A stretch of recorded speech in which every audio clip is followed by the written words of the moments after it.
Hi, everybody. This is Gigi Durant from Kauai Community College. In this video, I will start the chapter on logic. Logic is a branch of mathematics that study correct forms of reasoning. It is the foundation of logical thinking, and it's one of the bigger goals of Math 100. Okay, so I mean, really, besides the huge value of learning something new, because this is probably the type of math that most people don't normally think of when they think of math, right? But it is the underlying foundation of mathematics because it gives rules for logical reasoning. So besides learning something new, training yourself to construct and recognize effective arguments and to spot fallacies as well as invalid arguments is very, very helpful in all of the things that you learn in college as well as in life, right? And that is especially because nowadays when social media is a big part of our lives. So in this logic unit, hopefully you will learn to become a better consumer and not to be fooled by deception. And also to use logic as like a defensive tool in life, basically. And good logic is very critical in effective communication, and especially when you have to make your point across to other people. So let's get started on logic and fallacy in this video. Okay, introduction to logic, and in this video we will be talking about fallacies. Some definitions before we start. Logic is the study of methods and principles of reasoning. An argument is a set of facts and assumptions that's called premises, and we use those to support a conclusion. So an argument has two parts, premises and conclusion. The premises are the reason that support the conclusion. A fallacy is a deceptive argument, an argument that the conclusion is not well supported by the premises. And in this video, we will focus on these common fallacies, and we'll talk about 10 of them. Okay, these are not the only one, but we're only going to talk about 10 of them here. Number one, appeal to popularity. The structure of the argument, once you digest the words, it should look something like this. It will say something like, many people believe that something is true, therefore it must be true. For example, Toyota makes the best cars because so many people drive Toyota cars on Kauai. So the premise in this argument is that so many people drive Toyota cars on Kauai. That's the reason. Then the conclusion is that Toyota makes the best cars. Now, this is what we call appeal to popularity. Because so many people are doing it, it must be good. Number two, false cause. The structure of this argument is A came before B, therefore A caused B to happen. For example, I placed a crystal on my forehead, and 5 minutes later, my headache was gone. The crystal made my headache go away. Boy, I better go get that crystal because I have headaches all the time now. No, that's an invalid argument. That's a fallacy. Okay. The premise in this case is the crystal was placed on my forehead. Premise 2 is 5 minutes later, the headache is gone. So the conclusion is the crystal make my headache go away. That's a fallacy of false cause. Number 3, appeal to ignorance. Okay. The structure for this is there is no proof that something is true, therefore it must be false. So the lack of proof is the reason in this argument. Scientists have found no concrete evidence that aliens visiting Earth. Therefore, anyone who claims to have seen UFO must be hallucinating.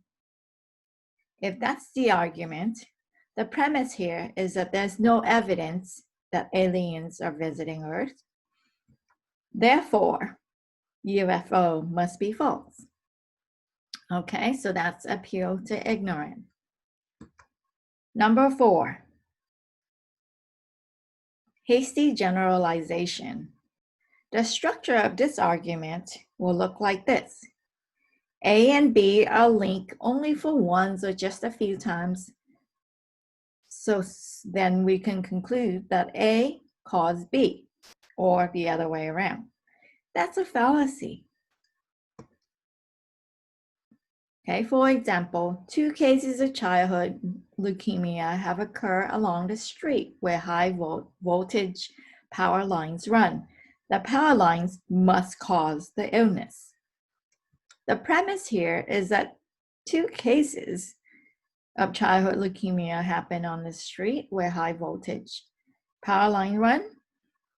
Then the conclusion is that the power line must have caused the illness. That's hasty generalization. Number 5, limited choice. Okay, now as a mom, I do this to my kids all the time. A is false, therefore B is true. That means you use the reasoning of either this or that. Right? For example, you don't support the president, so you're not patriotic. The premise here is that you do not support the president, therefore the conclusion is you're not patriotic. That's either you support the president or you're not patriotic. That's limited choice. Appeal to emotion. The structure of the argument here is that some statement P is associated with a positive emotion, therefore it must be true. For example, in the ads for Michelin tires, a picture of a baby is shown with the words, "Because so much is riding on your tires." Aw, my baby. That's a positive emotion, okay? The premise here is that you care about the baby, which is your emotion. Therefore, you use good old trusted Michelin tires. Okay, that is what we call appeal to emotion. A fallacy, not a good argument. Number 7, personal attack. The structure of that type of argument looks like this. I have a problem with a person or a group that claims something is true, therefore it must be false. For example, if I say you should stop drinking because it's hurting your grades, endangering the people when you drink and drive, and you're destroying your relationship with your family.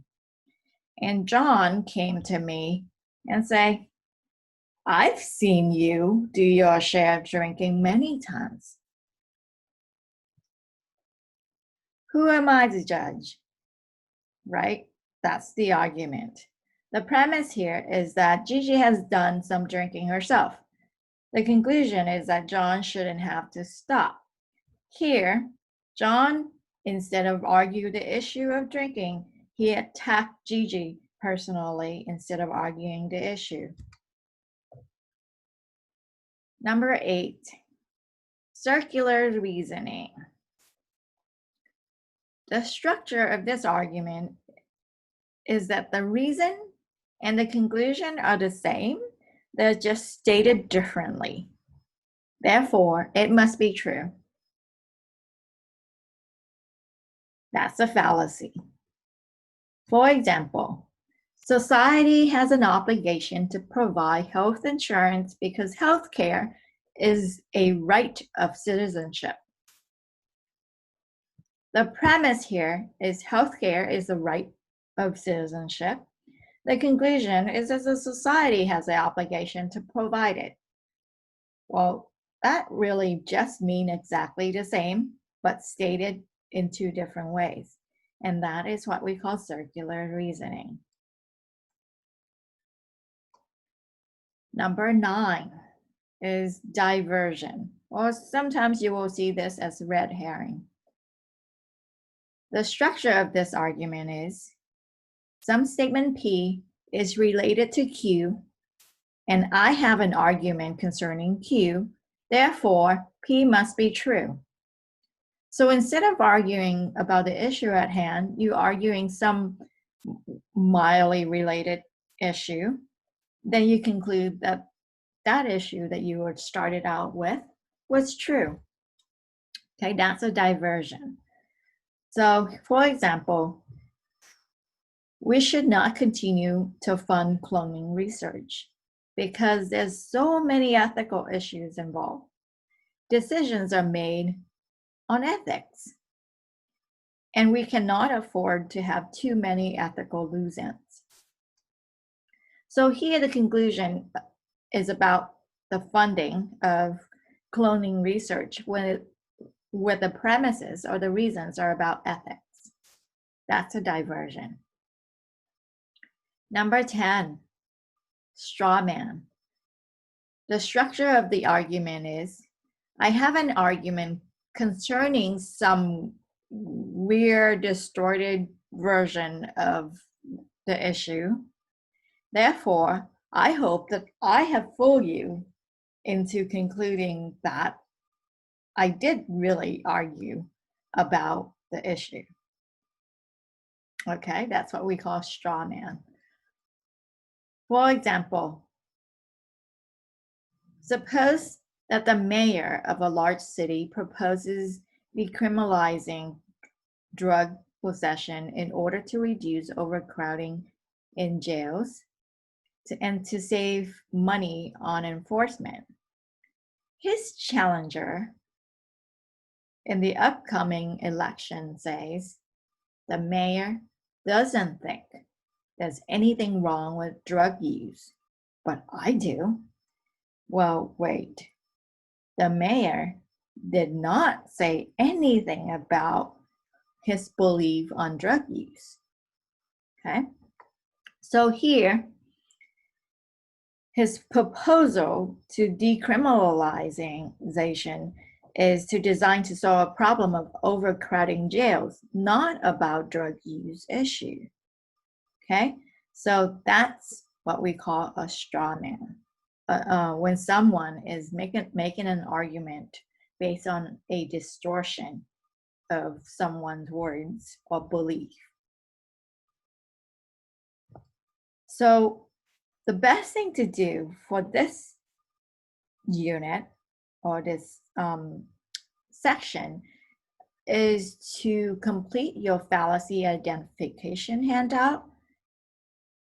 And also, when you're watching TV commercials and looking at social media or just in your daily life conversation with people, is to just kind of pause and really listen and pick out these fallacies. Okay? Once you start paying attention and when you get used to seeing these, it'll come a little bit faster. Okay, and that is it on fallacies. I will see you next time.